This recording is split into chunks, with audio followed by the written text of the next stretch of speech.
You do not rise to the level of your goals. You fall to the level of your systems or your habits. Yeah. The issue with New Year's resolutions is that if you don't put a plan in place, then you'll never achieve that New Year's resolution. Hello and welcome to another episode of the New Life Young Adults podcast. I'm Zach. I'm here with Abel. Yes. What's up? And, we are coming up to the end of the year, which means, we're recording this in November, but any day now, Spotify, I think they do it December 1st. Spotify's releasing their wrap-ups. Yep.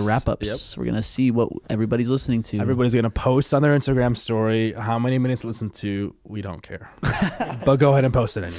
Honestly, I care about mine, and I don't care a ton about others. Everybody else is. But I think that other people care about mine. I love when people post it, and then all their music is just the wildest music. And I'm like, oh, okay, so this is what you're listening to. Could be all very the time. exposing. Yeah.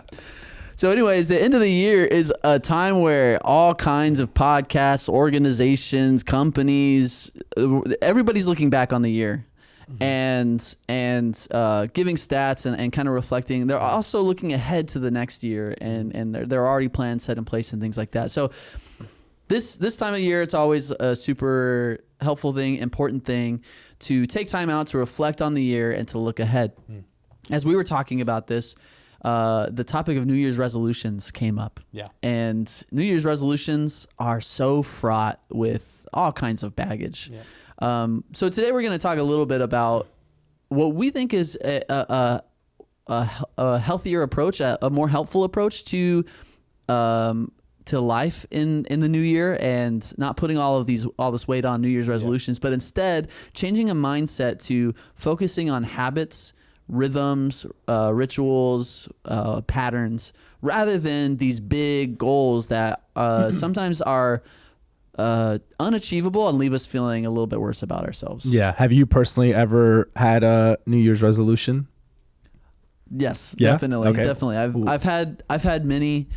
There's always the cliche ones to like, I'm gonna exercise a lot more. Yeah. Sometimes that's as detailed as it gets, which is problematic because there's no, it's too vague. Yeah. But I was like, every day I'm gonna be in the gym. I'm gonna get a gym membership, and I'm gonna be there. Yeah. That's a classic one that never never works out. To anything.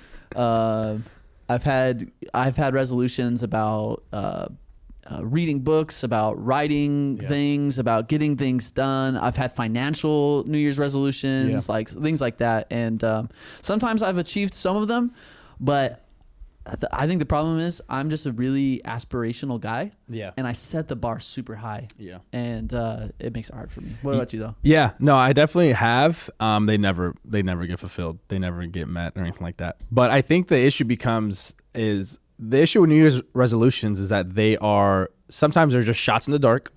Sometimes they're just goals that you put out there that don't really make sense, that are somewhat unattainable. They're maybe a little bit unrealistic at times.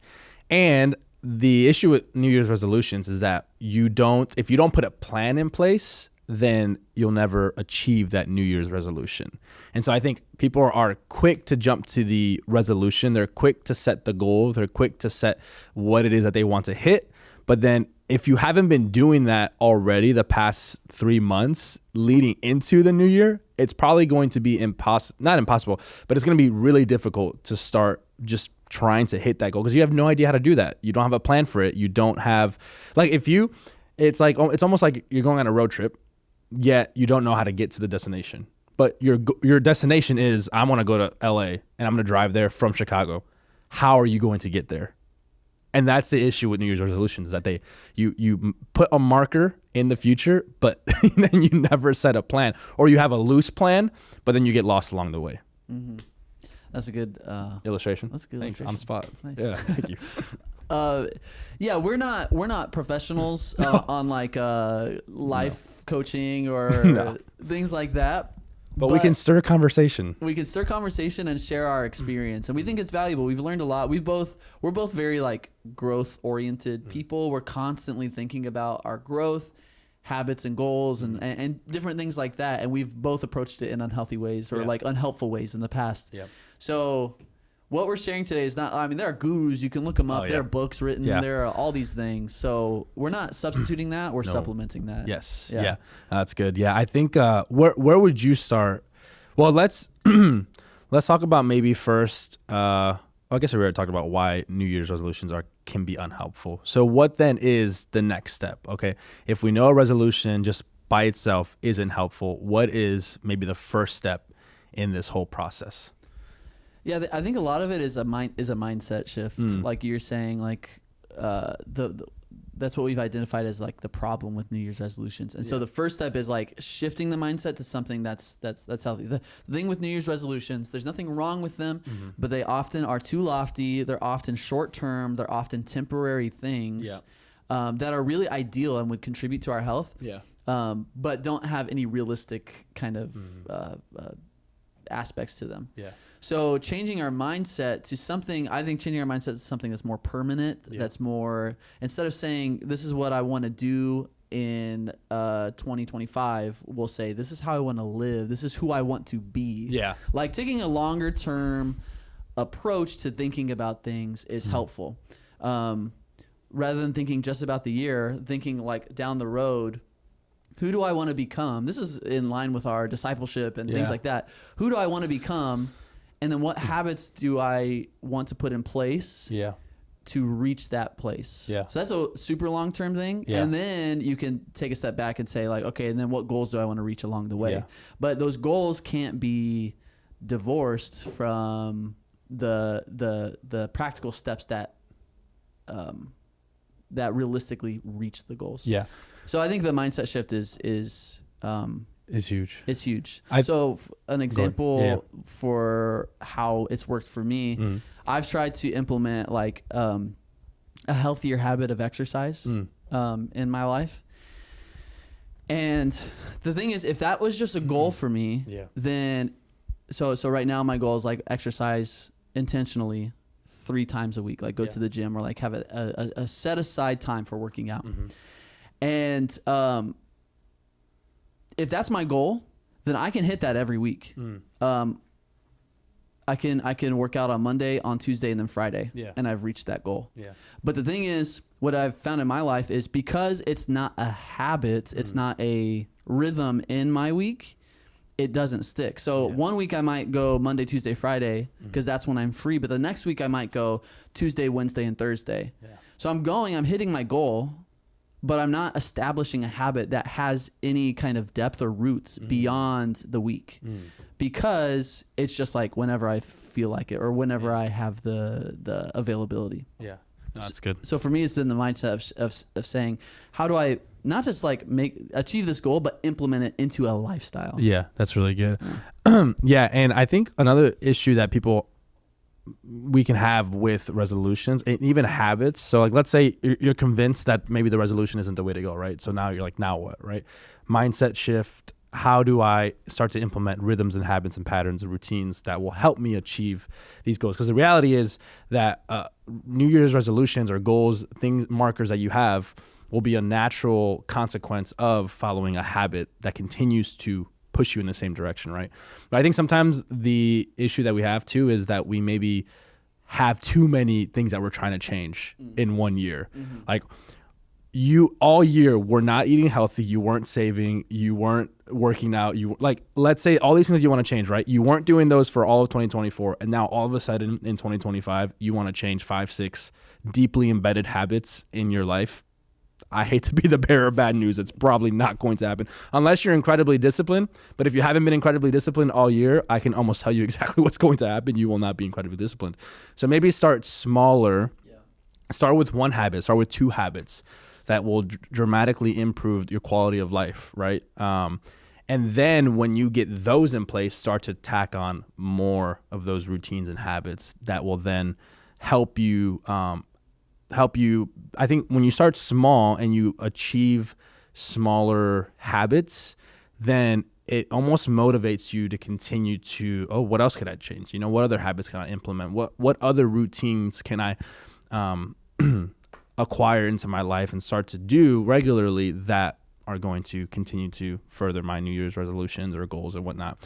The other thing I was going to say is So start with less habits, and maybe start with shorter term goals. So instead of doing a 2025 goal, do a first 3 months of 2025. Do quarterly New Year's resolutions. Do quarterly goals and quarterly habits and patterns that after 3 months you can look at and reflect on, and you can look back at the last 3 months and be like, how did I do in these habits and these patterns? Yeah, that's good. So we're speaking of this balance between long-term perspective and short-term goals. Long-term habits, short-term goals, and that those building up together towards who you want to be and become. Because my goals have been so big at times that they're not achievable, and I get discouraged and I give it up. And so making them realistic, accessible, achievable, and small has been powerful for me in just realizing plus you get like a lot more of the dopamine hit of like, oh, I'm achieving my goal. I'm actually like accomplishing it. Yeah. And once you reach it, once you reach like a certain goal because of the habit you implemented, then you get to add on to that. Like you said, extend the goal or add on to the goal or something. So it's more of a humble approach. To growth, a more realistic inventory of yourself and your capability. We all only have so much willpower and ability to like constantly say no to the things that we want to do in favor of the things we know we need to do, you know, that kind of thing. Start small. Like if your habit is to go to the gym 3 times a week, I remember starting off and being like going to the gym, and sometimes I would do one workout and I'd be like, I'm done. But I went to the gym. I'm cultivating that habit. And even if it was only a 15-minute workout, that to me, now where I'm at is that wouldn't be good enough. But at that point, that was okay. That was good. There was room for grace in that. Like I wasn't entering a bodybuilding competition. I didn't need to be in the gym for an hour and a half. Like 15 minutes, cool, got a workout in. Let's continue in that habit. So start small. I think be realistic with yourself, like genuinely, like have some self-awareness. If the past year you didn't have these habits and disciplines in place, then you can't go crazy big. Like maybe you will for the first 2 weeks, 3 weeks, maybe the first 2 months you'll be, but to have these huge patterns and huge life changes and have them run over the course of a year. I'm not saying that it's impossible. I'm just saying that you might be setting yourself up for failure, and then that failure will discourage you from continuing. It's going to do the very opposite of what you want it to do. Yeah. And then when you're discouraged, then you won't cope with those emotions in unhealthy ways. You're like, oh, I need to grow out of this. And then it's almost a cycle. It's a cycle that happens. Yeah, it for sure is. I think that also, you know, that point of, you know, our willpower kind of fading over time further emphasizes why rhythms are important, habits are important, because once you implement it into a rhythm and habit, even if it's a small one, then when you're not feeling it, you can still rest on the habit, the rhythm. You know, like and that's like, and that reminds me of all throughout Scripture, there are so many rhythms that God implements into the life of His people. So there are festivals, there are holidays, there are ways of worship, there are sacrifices, gathering times, like things like that. And all of these rhythms, they had a whole calendar. All of these rhythms were a way of life for the people, for the community, not just the individuals, but the community, to structure their life around the Lord and living a life that's in keeping with, you know, the values of goodness and beauty and love and all these things. And so when the Israelites had trouble remembering who God was, they had this festival coming up on the horizon that reminded them of who God was. You know, they celebrated Passover every year that reminded them of the exodus from slavery in Egypt that God had brought them through.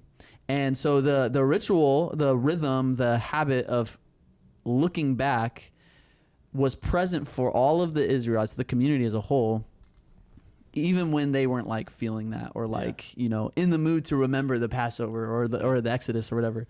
So this just reminds me like that I need those things, because honestly, I'm pretty lazy. I think we all are too. Yeah. And I need those things to fall back on because I'm not strong enough. Yep. I'm just like simply not strong enough to achieve. And we hear all these stories. Yeah. These success stories of these like amazing people who like, you know, did all these crazy things and woke up at 4 a.m. every morning and like stuff like that. And we compare ourselves to them and feel discouraged because we want to achieve that but can't. But it's all about like small, regular rhythms that you fall back on. Yeah, that reminds me of a quote from James Clear from the book Atomic Habits. He says, "You do not rise to the level of your goals, you fall to the level of your systems or your habits." Yeah. So if you have habits and systems and rhythms in place, then if you don't have the willpower to reach your goals, you're still resting at that level of your systems. But if you're relying on reaching your goals, then that all runs out when your willpower does. Yeah. And it sounds counterintuitive, but I truly believe, because I think this is who God is, that you are a much happier person when you are structured and moving towards something, and you are not that there isn't room for like creativity or there isn't room for a healthy chaos, but I do think that God is a God of order, right? And when he first creates, he takes nothing and creates order and creates beauty, and it's good. And I think there's something deeply embedded into us as human beings because we're made in the image of God, that everyone thinks that freedom is having no boundaries, but true freedom is knowing where the boundary is and being able to operate within those boundaries. Because there's something within us that longs for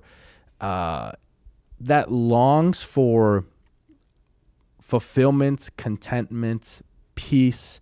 And I truly believe that we fully experience that in Jesus, and that then comes out in us becoming more disciplined people.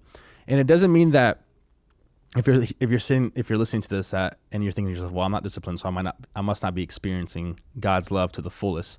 I wouldn't go as far as that, but I do think that there is a beauty and a richness and a depth that you experience with the Lord when you have these habits and patterns in place that are planting seeds every single day, or as some people like to say, casting votes, like in the Atomic Habits book, right? You're casting a vote, you're heading in a direction. It's like long-term investment. It's this, over time, it starts to compound and bring a richness to your life that comes through these patterns and routines and habits.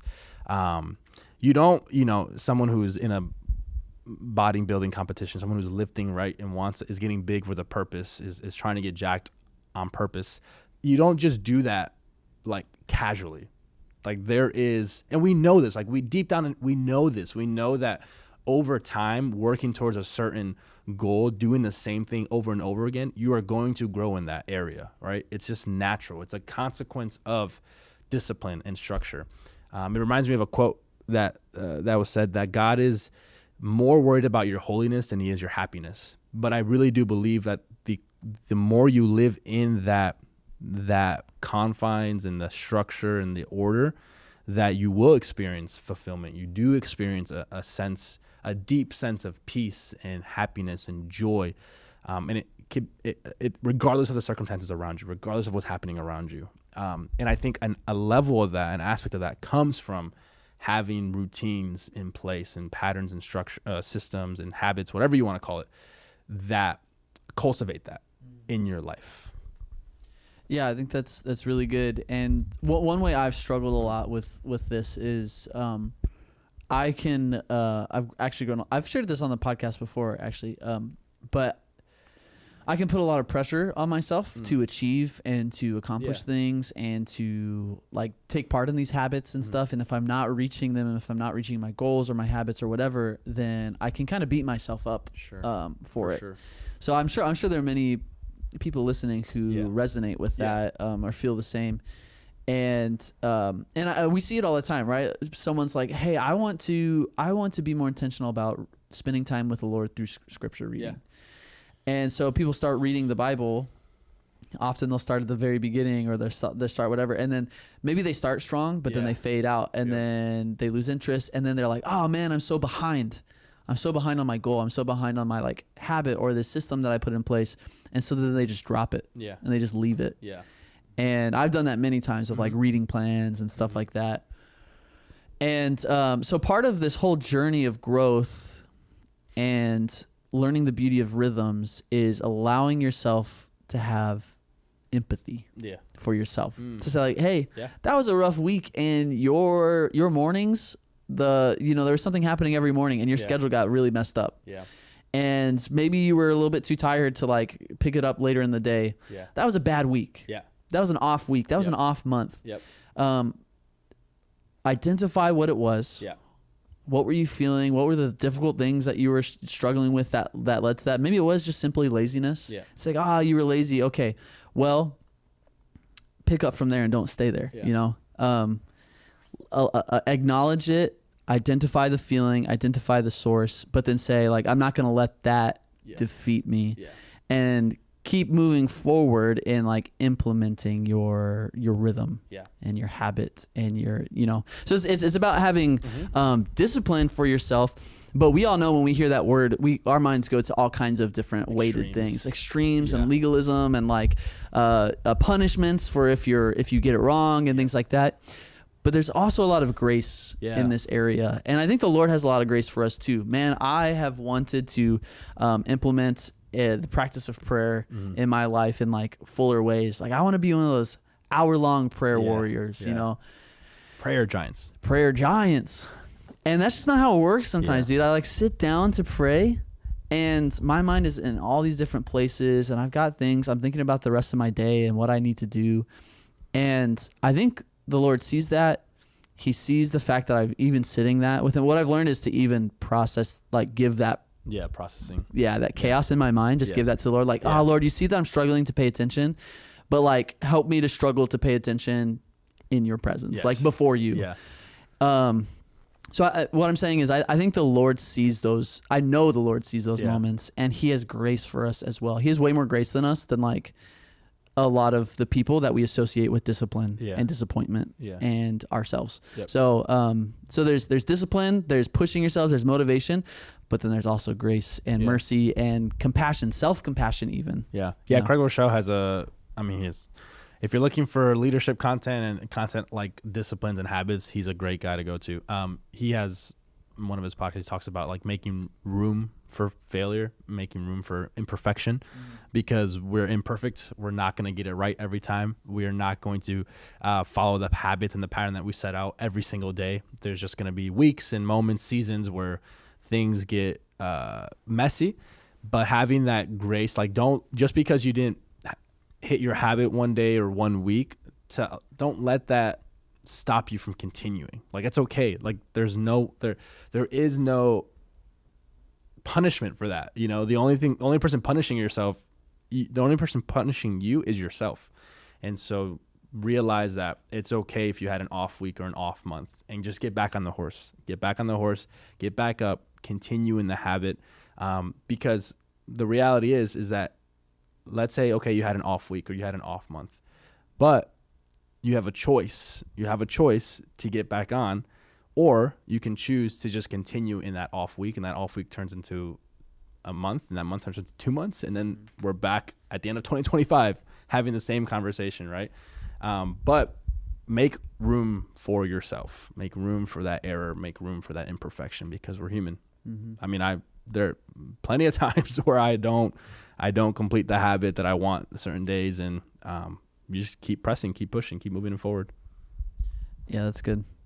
There's so many different directions we can go. Like there's the aspect of like making sure you're celebrating, when you're doing well even, and rewarding yourself in ways. And there's the aspect of doing it in community, bringing other people into your habits, doing habits with each other, or at least like talking with each other, and like accountability type idea. There's so many different ways we go, but they're like resources and podcasts and books and things. Like Atomic Habits is a good book to go to. Don't be afraid to start. Just start small. Start small. I was listening to a podcast. So I want to ask you, I mean, we're recording this in November, so we're a little bit off. So we have some more reflection to do. Yeah. But I wanted to ask you, like, maybe what is one thing you want to focus on in your growth, a habit or whatever else in the new year.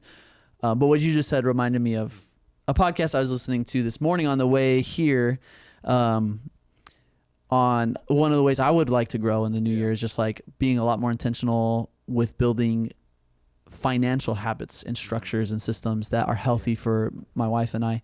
I wasn't necessarily equipped with those things going into my adult life. And so I feel like I'm playing catch up, and I've been overwhelmed by it for so long that has kept me kind of holding back. I've like grown in some ways, but I know there are ways I could grow more. So I was listening today about like investing and like all these different things. And one of the things they said is just like, get past the paralysis that you're feeling and just start, because you know, once you start putting those steps in, it can create a momentum, and starting earlier is better than starting later, but starting wherever you're at is better than starting never. Right. There's another quote. Ooh, we're liking quotes today. Someone, I'm going to paraphrase this, but the quote is like, the best time to plant a tree was 20 years ago. And the second best time is today. Yeah. So it's like, the tree, maybe you didn't plant the tree 20 years ago, but what are you going to do with today? Yeah. So just start. Anyways, so that's how I want to grow, is like kind of looking at I want to honor the Lord and be healthy in a place where there's a lot of stress and chaos, which is finances. Yeah. So that's one of my focus areas of growth as I'm going into the new year. But maybe what's an area that you'd like to grow in? Easy, hands down. I want to learn how to cook better. And to just cook in general. Like I make decent stuff, you know, some chicken, some rice, steaks, but like I want to learn how to, like, maybe I would love to. I think this isn't a huge like unattainable goal, but learning a new meal once a month. Like, what's a new meal that I can learn this month? And then cooking it maybe for friends and having people over. And that way I can enjoy it with other people as well. But yeah, I think it'd be cool I would love to. If you know me, you know I don't cook. I love to eat, but I do not cook. But it's something that I want to learn how to appreciate doing. So, okay, so you got like the monthly goal of learning a new meal. Yeah, you've got the like periodical like cooking for friends. Yeah. So you're enjoying that with people. What are some of the more smaller kind of things you'll do to like implement that as a habit, right? As a rhythm. For sure. I think small things like looking, you know, up recipes. And I have this streaks tracker app thing that helps me with my habits, and I've kind of conditioned my brain to, like, whenever I complete a streak, it dings. And I've like, and I'm like, ooh, the ding. So like I've conditioned my brain to that. So I would probably implement something in there maybe once a week.